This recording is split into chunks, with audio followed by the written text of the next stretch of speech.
Daisy says that this pothole, which her and her husband filled on a previous day, took 7 bags of asphalt.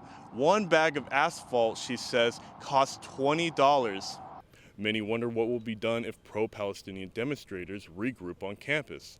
This is the university's latest statement, which does not detail a plan.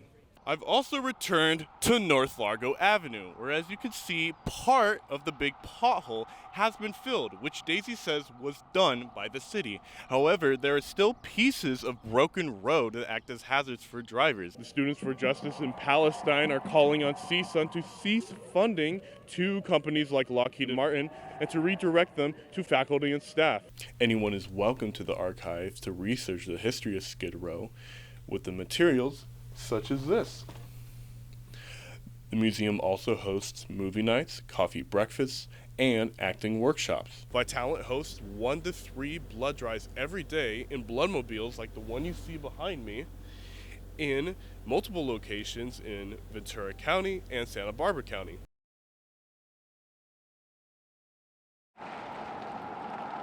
We first met them a few weeks ago, after they took it upon themselves to fix potholes that they say plagued Compton streets. We received a letter in the mail soon after we actually got to meet you. A letter from the city telling them to stop the unauthorized repairs and that there could be legal consequences, including fines, penalties, and potential liability for damages. A statement from the Compton City Manager's office say they've tried to reach out to the De La Rosas, but received no answer. Alex and Daisy say they were never called, even when their phone number was on their public social media. Companies and, sponsors that we've been having, and, they've gotten my cell phone number directly, and they were able to find our address, but apparently they weren't able to find our phone numbers. The couple also decided to show me some of the most damaged roads in Compton, like Santa Fe Street and Acacia Avenue, where potholes range from small to enormous, and vehicles have to drive under 5 miles an hour to avoid tire or suspension damage. I've also returned to North Largo Avenue, where, as you can see, part of the big pothole has been filled, which Daisy says was done by the city. However, there are still pieces of broken road that act as hazards for drivers. But even after going through another pair of tires and a cease and desist, the De La Rosas say they aren't quitting their mission. We've continued filling in potholes on the down low. We sometimes just post pictures, but thanks to all the donations that we have received, we have not stopped. The De La Rosas say until Compton fixes the streets, they will keep using donations to fill the hazards themselves. Reporting from Compton, California, I'm Matthew Bragulla for Valley View News.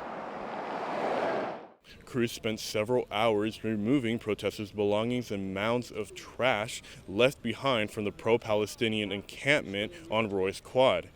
Though calmness seems to be restored, there are still high tensions. What was once a 50-tent encampment in Roy's Quad is now empty, after law enforcement agencies led by California Highway Patrol dismantled the encampment and ordered the more than 400 protesters to disperse or face arrest. Some obeyed, but many refused, locking arms to form a human barricade. After hours of chaos, CHP arrested more than 200 protesters, including students and faculty.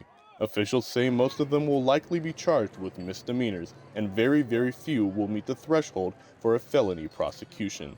Clearing of the encampment came after UCLA declared the demonstration unlawful, and protesters clashed with pro-Israeli demonstrators. UCLA Chancellor Gene Block released a statement saying that the encampment was becoming a focal point for violence. A bunch of masked individuals came and decided to hop the fence. Block also says it was a disruption to the campus and that demonstrators were blocking students from their classes. One student says he was blocked from his class because of his Jewish identity. I was trying to walk through here on Monday. It wasn't security, it wasn't police. It was just 2 or 3 people part of the encampment. They said, you can't walk through here. And I asked why not? They said, you're a Jew, we don't like Jewish people. Many wonder what will be done if pro-Palestinian demonstrators regroup on campus. This is the university's latest statement, which does not detail a plan. In Westwood, I'm Matthew Bragulla for Valley View News.